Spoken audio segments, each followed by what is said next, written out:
The crystal spires of the Viridian Palace caught the morning light, casting emerald reflections across the polished floor where Marcus knelt. 6 years of service in the alien court had taught him the proper posture, head bowed, shoulders relaxed, breathing steady. Invisible. That was what human servants were meant to be in the grand houses of the Viridia. You. Human. Marcus looked up, careful to keep his expression neutral. Lady Thala Vensorel stood before him, her green skin luminescent against the deep purple of her formal robes. The curved ridges along her temples, marks of noble Viridian lineage, caught the light as she tilted her head. "My lady," he responded, his voice carefully modulated to the deferential tone expected of humans in service. "Stand." He rose, keeping his eyes lowered as protocol demanded. At 6 feet tall, he still had to look up to meet Lady Thala's gaze. The Viridians averaged 7 feet in height, another reminder of the differences between their species. "Your name?" she asked, circling him slowly. "Marcus Adler, my lady." "You've served in my household for, how long?" 6 years, my lady." She paused, her iridescent eyes narrowing. "Yet we've never spoken directly." "There would be no reason for such an honor, my lady." A smile curved her lips, revealing the pearlescent sheen of her teeth. "And yet, here we are." Behind Lady Thala, her personal assistant Jorel shifted uncomfortably. His facial ridges flushed a deeper green, a sign of distress among Viridians. "My lady," Jorel interjected, "the solstice ceremony begins in 3 days. There are several noble-born Viridian candidates awaiting your decision regarding your ceremonial companion." Lady Thala waved a dismissive hand, her attention still fixed on Marcus. "I've made my decision." Jorel stepped forward. "But tradition dictates." "I am well aware of tradition, Jorel." Her voice carried the weight of her position. "The solstice ceremony requires me to choose a companion who embodies qualities I find worthy of celebration. I have chosen." Marcus felt a prickle of unease. The solstice ceremony was the most significant event in the Viridian calendar, a night when the 3 moons aligned, and the nobility selected companions to join them in the sacred gardens. It was unheard of for a human to be selected. "My lady," Marcus said carefully, "I'm not familiar with the ceremonial protocols." Lady Thala's expression softened imperceptibly. "Then you will learn them." Her fingers, longer and more slender than human hands, touched the identification band on his wrist. The metal warmed beneath her touch as she reprogrammed his access permissions. "Report to my private chambers at sunset. We have much to prepare." As she turned to leave, the whispers already began among the other servants. Marcus caught fragments: unprecedented, scandal, disgrace. Amira, a fellow human servant who had been with the household longer than Marcus, approached as the nobles departed. "Do you understand what just happened?" she whispered urgently. Marcus shook his head, still processing the encounter. "She's chosen you as her solstice companion," Amira explained. "No human has ever been selected. This could change everything or end very badly." As the light shifted through the crystal towers, casting longer shadows across the floor, Marcus realized that his carefully constructed routine had just been shattered. Whatever Lady Thala's reasons, he had been thrust into a position no human had occupied before, and the consequences would reach far beyond a single night. The private chambers of Lady Thala Vensorel were unlike anything Marcus had experienced in his years of service. While the public spaces of the palace favored austere geometry and crystalline structures, her personal rooms embraced organic forms. Living plants grew along the walls, their phosphorescent blooms providing soft illumination. "Enter," her voice called as the door recognized his newly programmed access band. Marcus stepped inside, his training keeping his posture straight despite his growing apprehension. Lady Thala stood by a curved viewport that overlooked the capital city of Viridium. The 3 moons were beginning their alignment, the smallest already overlapping with its larger sibling. Do you know why I chose you, Marcus Adler? She spoke without turning, her attention seemingly fixed on the moons. No, my lady, he replied honestly. She turned then, and Marcus noticed she had changed from her formal robes into a simpler garment, still elegant, but lacking the excessive ornamentation of court dress. Without the imposing shoulder structures, she appeared more accessible. I've observed you, she said, moving closer. You learn quickly. You solve problems rather than merely reporting them. You treat the other servants, both human and Viridian, with respect. She paused. These are rare qualities. Marcus remained silent, unsure how to respond to her assessment. The solstice ceremony is not what you might think, she continued. It's not merely a physical pairing, as some humans believe. It's a recognition of complementary spirits. Her fingers brushed a control panel, and a projection appeared between them, intricate patterns of light forming ritual gestures and movements. You will need to learn these, she explained. The ceremony involves synchronized movement, spiritual attunement, and... She hesitated, physical harmonization. Marcus studied the patterns, his mind already mapping the sequences. I can learn this. A smile touched her lips. I know. For the next several hours, Lady Thala guided him through the ritual movements. Unlike human dances, Viridian ceremonial practices emphasized the connection between partners rather than individual display. Their hands would touch in specific patterns, their bodies moving in mirrored synchronicity. During a brief respite, Marcus gathered his courage. May I ask a question, my lady? She inclined her head. Why risk the controversy? Surely a Viridian partner would be more politically advantageous. Lady Thala's expression grew contemplative. Perhaps that is precisely why. All my life, I have followed the expected path.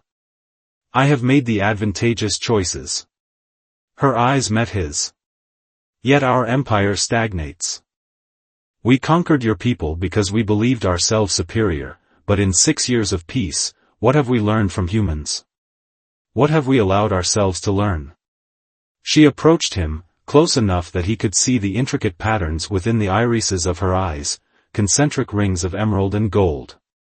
The ceremony calls for truth between partners, she said quietly. I chose you because you see me as I am, not as my title. The intimacy of her admission caught Marcus off guard. For a moment, the carefully maintained distance between servant and noble dissolved. I don't know if I can be what you need, he admitted. That honesty, she replied, is exactly what I need.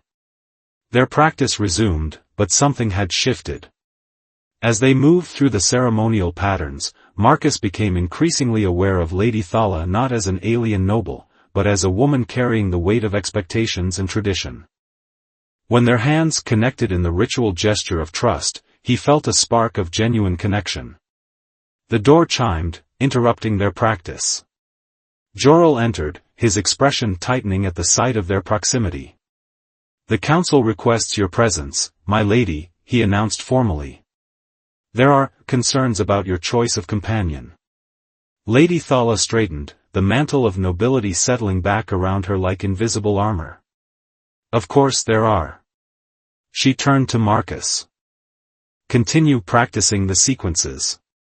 I'll return when I can. As she swept from the room, Jorel lingered, his gaze cold.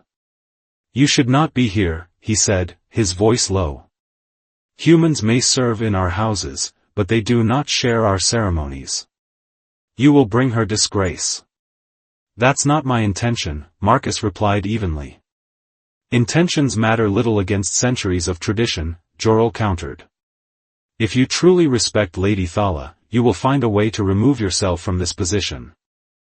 After Jorel departed, Marcus stood alone amidst the ghostly projections of ceremonial movements. The 3 moons continued their celestial dance outside the viewport, inexorably moving toward alignment. In 2 days, he would either participate in a sacred tradition previously closed to humans, or he would retreat to his assigned place. The sensible choice was clear. Yet as he resumed practicing the ritual patterns, moving his body through the ancient forms, Marcus couldn't forget the look in Lady Thala's eyes when she spoke of seeing beyond titles and species. For the first time since his world had been conquered, someone of power was looking at him as more than just a servant. And despite every warning, he found himself hoping she would continue to do so.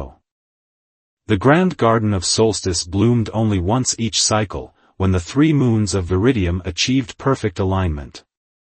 Massive flowers with translucent petals unfurled beneath the triple moonlight, releasing spores that drifted like luminescent snow through the air.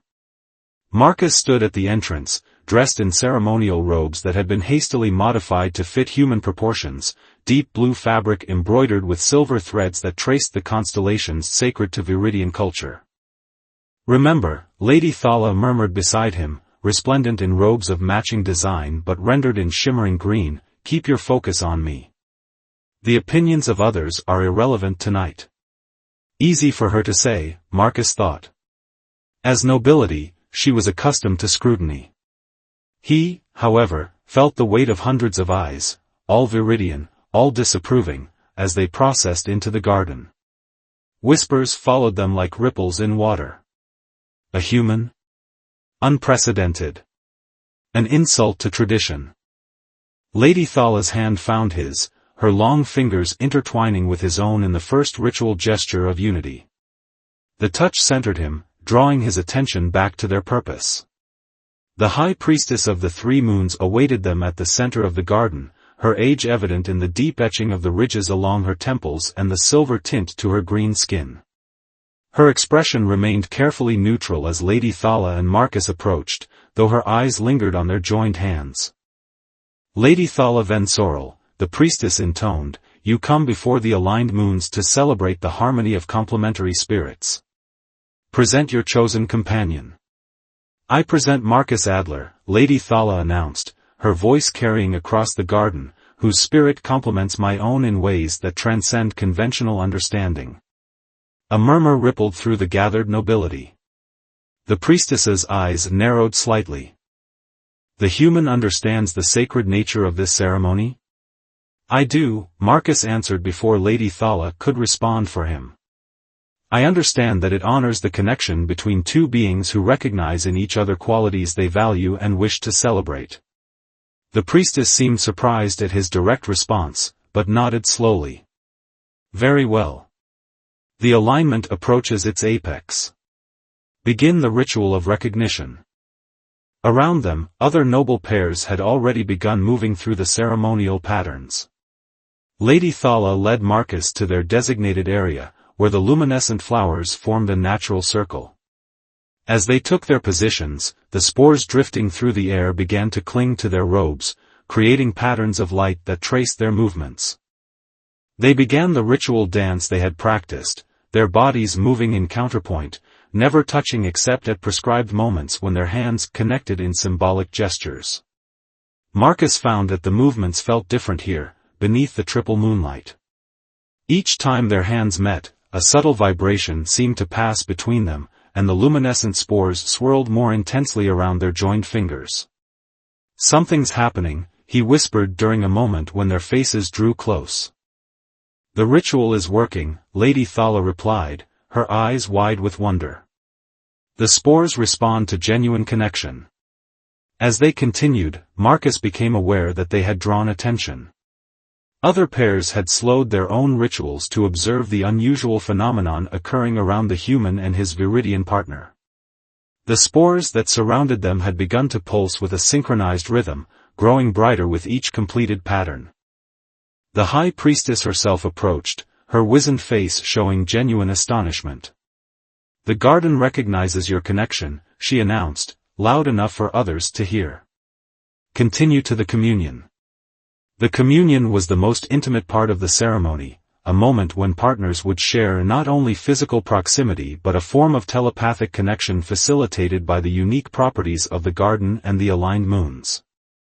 Lady Thala had explained that it typically allowed Viridians to experience a temporary merging of consciousness. I don't know if it will work between our species, she had warned during their practice. Now, as they knelt facing each other in the center of their circle, hands pressed together in the ritual pose, Marcus felt a strange sensation at the edges of his mind, like standing at the threshold of an open door, feeling the breeze from another room. "Open your thoughts," Lady Thala whispered, her eyes locked with his. "Don't resist."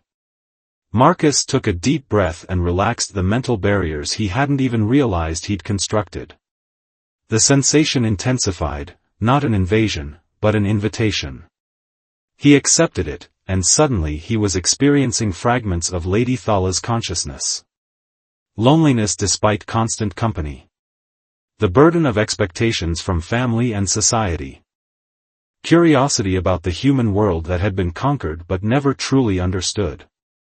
And beneath it all, a deep yearning for authentic connection that transcended politics and position. In turn, he felt her experiencing his memories, the humiliation of conquest, the struggle to maintain dignity in servitude, the quiet observation of Viridian society from its margins, and his gradual recognition that these aliens were not so different in their fundamental needs and desires. Around them, the luminescent spores had formed a swirling cocoon of light, so bright that it illuminated the faces of onlookers.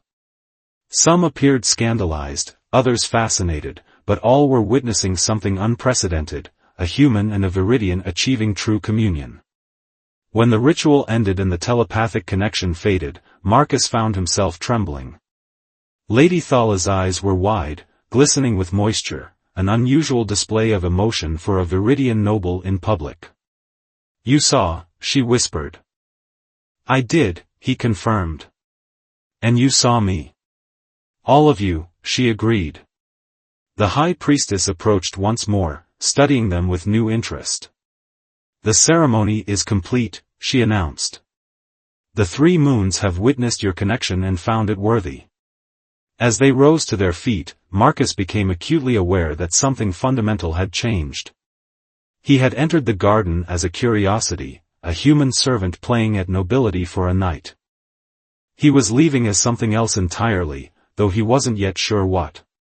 Lady Thala's hand found his again, this time outside the prescribed ritual gesture, a simple, human-like gesture of affection. "Come," she said softly. "The night is not yet over." As they departed the garden, the whispers that followed them had transformed from scandalized shock to thoughtful reassessment. They had challenged tradition and, in doing so, revealed possibilities that neither species had considered before. The 3 moons shone overhead in perfect alignment, their combined light illuminating a path no one had walked before. Morning came to the Viridian palace in shades of amber and gold, the crystalline spires fracturing the sunlight into prismatic patterns across the floors. Marcus woke alone in a chamber adjoining Lady Thala's private rooms, a space typically reserved for personal attendants of much higher rank than himself. The events of the previous night seemed dreamlike in the harsh clarity of daylight. The ceremony, the unprecedented communion, and the hours that followed in Lady Thala's private chambers where they had continued to explore their connection on a more personal level. Her touch, initially hesitant, then increasingly confident as she discovered the similarities and differences between their species. The surprising warmth of her skin against his. The soft sound she made when a chime interrupted his thoughts as the door slid open to reveal Amira, her expression a mixture of concern and curiosity. "You're being summoned," she said without preamble. "Not by Lady Thala, by the household council." Marcus sat up, instantly alert. The household council oversaw all matters related to servants within the palace. Being summoned by them directly was rarely a positive development. "When?" "Immediately," Amira replied. "And Marcus, be careful. Word of last night has spread throughout the palace. Not everyone is pleased." "I didn't expect them to be," he said, rising to dress in his standard servant attire. The elaborate ceremonial robes from the previous night were gone, presumably returned to storage, along with, he suspected, any illusion that one night could change centuries of established hierarchy. As he followed Amira through the servant corridors, pathways designed to keep humans and lower-ranking Viridians invisible to the nobility, Marcus noticed the changed reactions of other servants.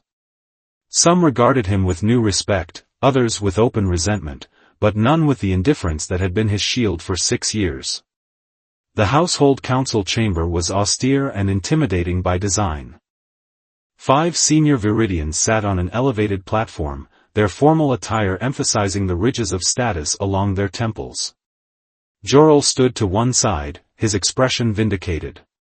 Marcus Adler, the chief counselor, began without preliminary courtesies. You participated in the sacred solstice ceremony last night at the invitation of Lady Thala Vensorel. Yes, honored counselor, Marcus confirmed, keeping his posture respectful but not subservient.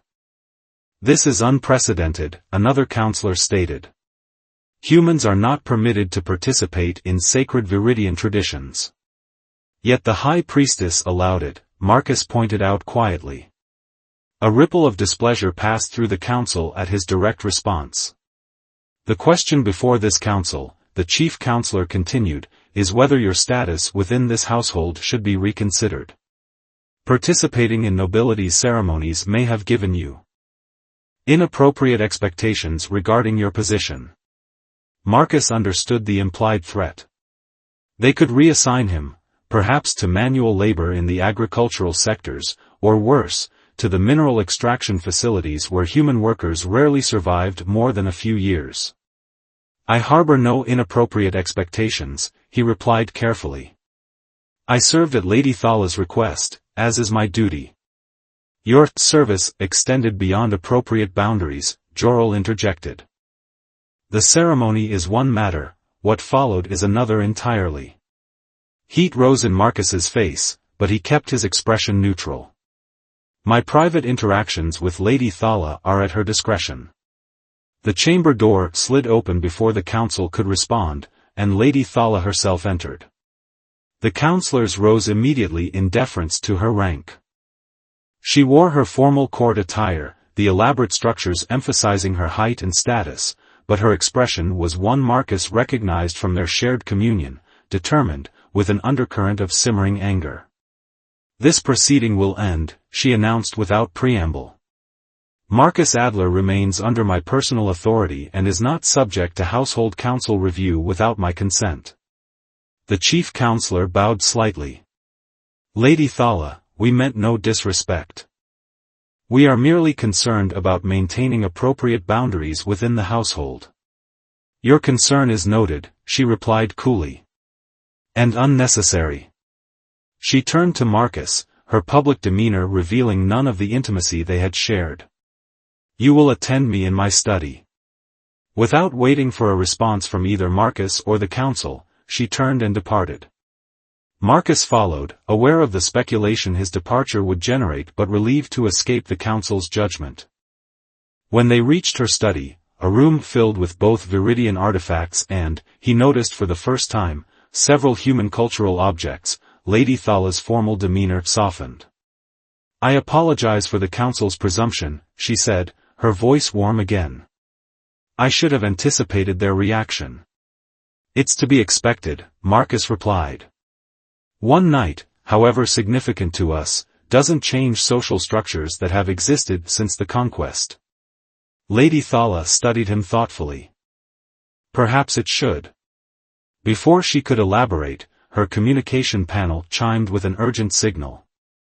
The face that appeared on the screen belonged to one of the highest-ranking nobles in the Viridian hierarchy, Ambassador Corvus, known for his conservative views regarding humans. Lady Thala, he began without greeting, your actions at the solstice ceremony have become a matter of public discussion. The High Council requests your presence, alone, to address concerns about the precedent you have established. Lady Thala's posture straightened, her political mask sliding back into place. I will attend the High Council at the appointed hour. After the communication ended, she turned back to Marcus, concern evident in her expression. This has escalated beyond the household, she said. The High Council rarely involves itself in ceremonial matters unless they perceive a threat to Viridian cultural integrity. Marcus felt a chill of apprehension.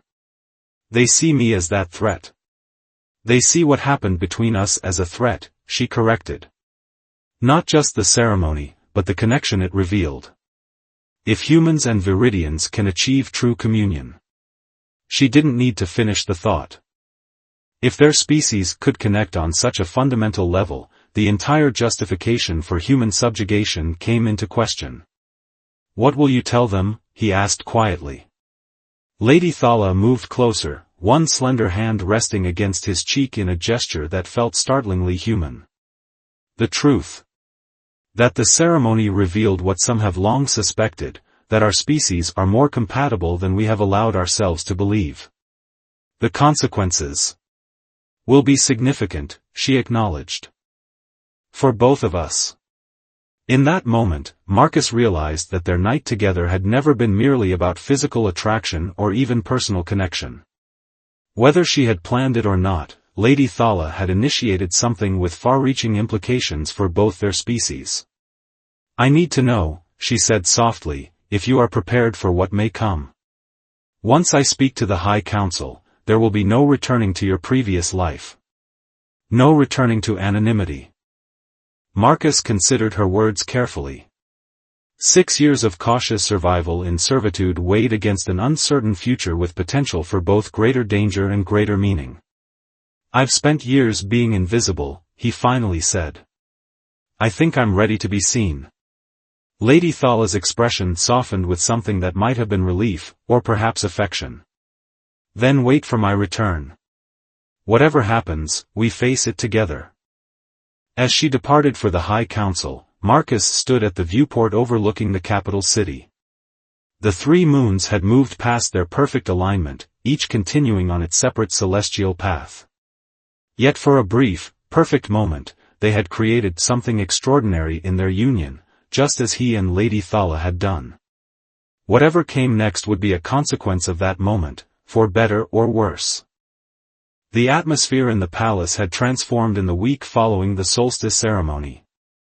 Rumors flowed like currents through the crystalline hallways, whispers of upheaval in the High Council, of faction formation among the noble houses, and most persistently, of the unprecedented decision by Lady Thala to take a human as her official consort. Marcus had been moved to new quarters, neither in the servants' wing nor fully integrated with the nobility. A transitional space, much like his current status. He stood now on the balcony overlooking the central courtyard, watching Viridians and humans move through their daily routines with increasing awareness of each other. They're watching you, Amira observed, joining him at the railing. Everyone is, both species. I've noticed, Marcus replied. Since the ceremony, the aversion of eyes that had once been his constant companion had been replaced by open curiosity, sometimes hostility, occasionally hope. Is it true? She asked quietly. About the communion? People are saying you achieved true telepathic connection with Lady Thala. Marcus considered his response carefully. The details of what he and Lady Thala had experienced were intensely personal, yet he understood the significance of acknowledging the fundamental truth. Yes, he confirmed. Our minds connected. We saw each other's thoughts, feelings, memories. Amira's expression shifted through surprise to thoughtful consideration. Then everything we've been told about human limitation wasn't entirely accurate, Marcus finished for her.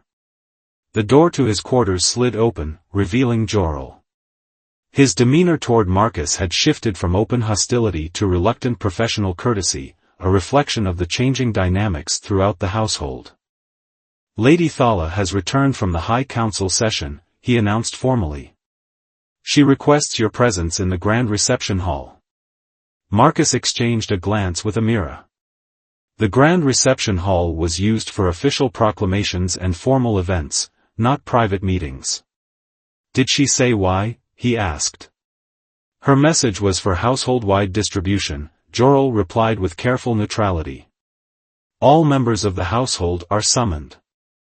As Marcus followed Jorel through the main corridors, no longer relegated to the servant passageways, he noted the unusual mixture of humans and Viridians moving toward the same destination.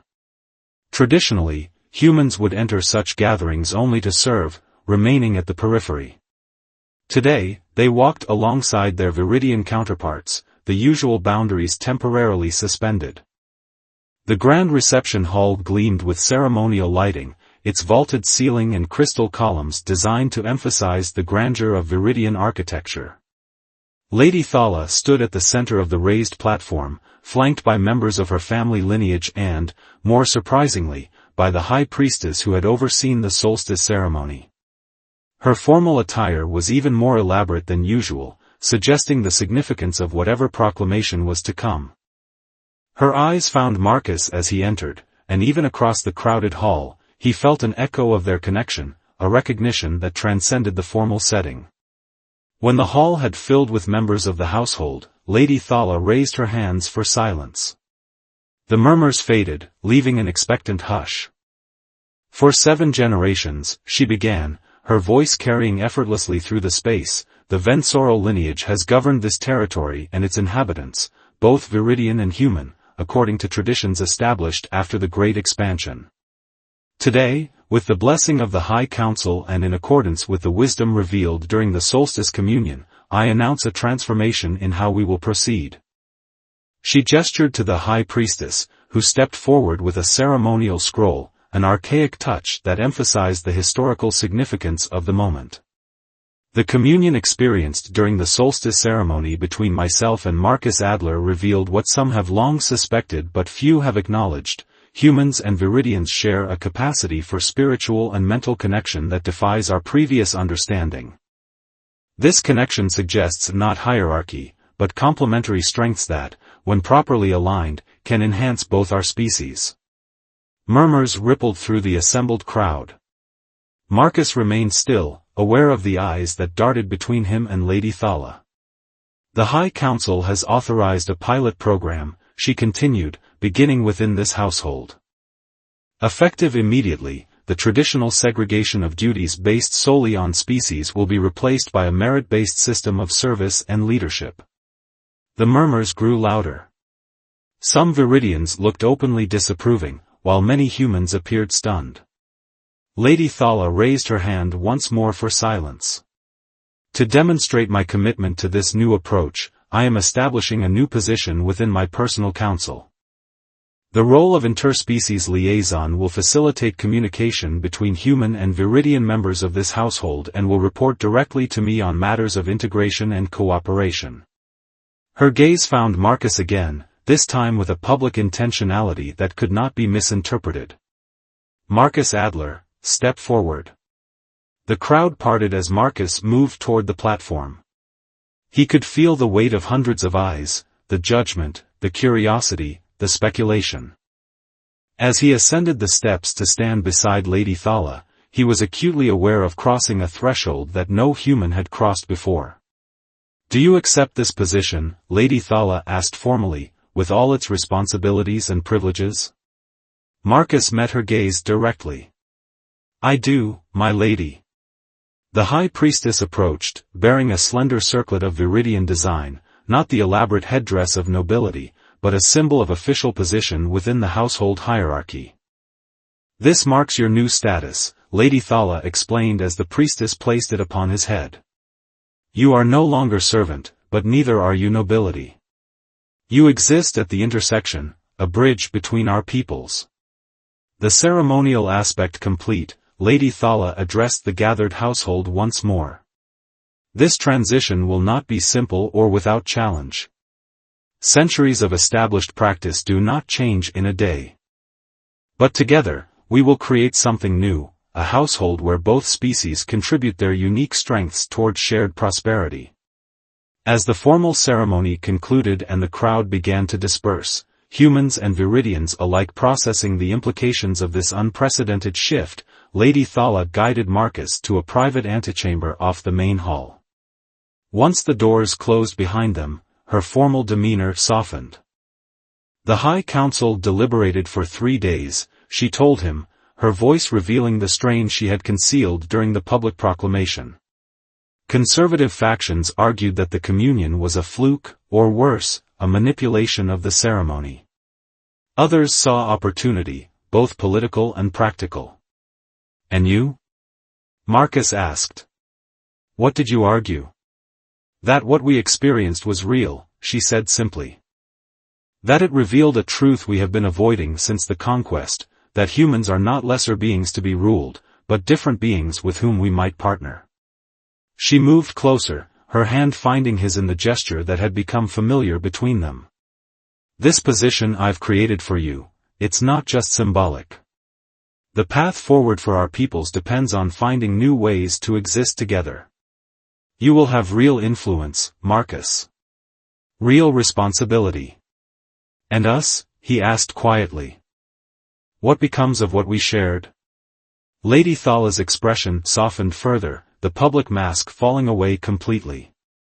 That remains private, separate from politics and position. What happens between us now will be because we choose it, not because ceremony or tradition dictates it. Her fingers traced the contours of his face, a gesture of intimacy that felt all the more significant for being freely given, outside the context of ritual or public performance.